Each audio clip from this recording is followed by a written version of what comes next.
जय श्री राम। पिछले एपिसोड में हमने जाना था महर्षि विश्वामित्र राम लक्ष्मण को अपने आश्रम की रक्षा के लिए अपने आश्रम में ले गए हैं। राम लक्ष्मण के होते हुए कोई भी राक्षस दुस्साहस नहीं कर पाता है और महर्षि विश्वामित्र के आश्रम में सभी ऋषि महर्षि आनंद पूर्वक निश्चिंत होकर अपने यज्ञ हवन पूरे करते हैं। उन्हीं दिनों राजा जनक के दूत महर्षि विश्वामित्र के पास आते हैं और उनसे प्रार्थना करते हैं कि महर्षि, महाराज जनक ने अपनी पुत्री सीता के लिए स्वयंवर रचा है, आप उसमें आमंत्रित हैं, आप अवश्य आइए। महर्षि विश्वामित्र तो पूर्ण ज्ञानी हैं, उन्हें यह ज्ञात है कि भविष्य में क्या होने वाला है, आगे क्या क्या हमें करना है। महर्षि कहते हैं दूत से, दूत तुम राजा जनक को कहना हम अवश्य आएंगे, वह निश्चिंत हो जाएं, अपना पुत्री सीता का स्वयंवर बड़ी अच्छी तरह रचें। महर्षि विश्वामित्र राम और लक्ष्मण को साथ लेकर जनककुल के लिए प्रस्थान करते हैं। महर्षि विश्वामित्र राम से कहते हैं, राम, सीता का स्वयंवर साधारण स्वयंवर नहीं है, वह अद्भुत स्वयंवर है। राम उत्सुकता से पूछते हैं, महर्षि यह अद्भुत क्यों है, इसकी क्या विशेषता है। महर्षि विश्वामित्र बताते हैं, शिव जी का पिनाक नामक धनुष देवताओं ने महाराज जनक के पूर्वज महाराजा देवराज को प्रसन्न होकर धरोहर के रूप में दिया था, तब से वह धनुष उन्हीं के पास है।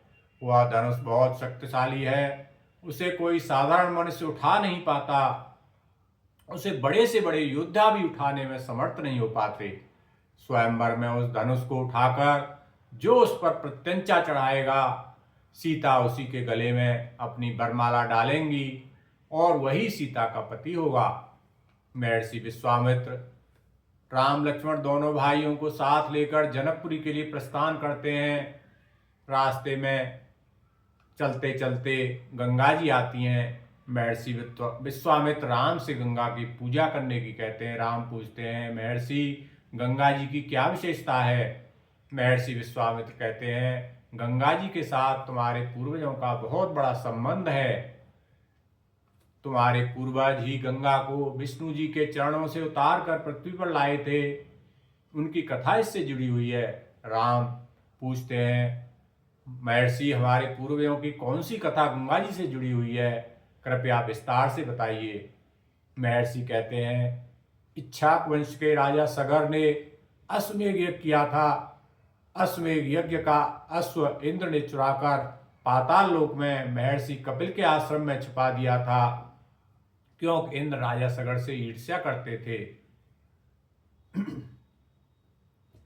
इंद्र को अपना सिंहासन जाने का डर सताता रहता था। राजा सगर के पुत्र अश्व ढूंढने पूरे विश्व में निकले। जब अश्व पृथ्वी पर कहीं नहीं मिला, तब वो पाताल लोक में ढूंढने के लिए गए।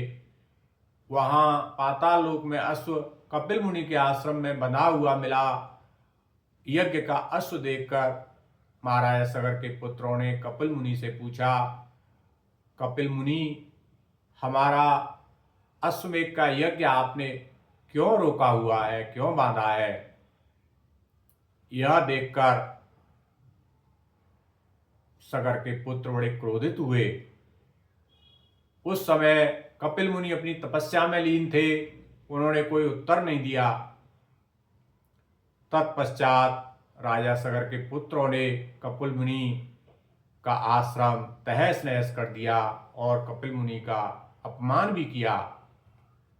कपिल मुनि ने अपमान से क्रोधित होकर शाप दे दिया और सभी पुत्र वहीं भस्म हो गए। कपिल मुनि ने कहा, गंगा जी जब स्वर्ग से उतरेंगी तब इनका उद्धार होगा। तत्पश्चात महाराजा सगर के पुत्र महाराजा अंशुमन और उनके पुत्र महाराजा दिलीप ने गंगा जी को पृथ्वी पर लाने के लिए घोर तपस्या की, परंतु गंगा जी को स्वर्ग से पृथ्वी पर नहीं ला सके।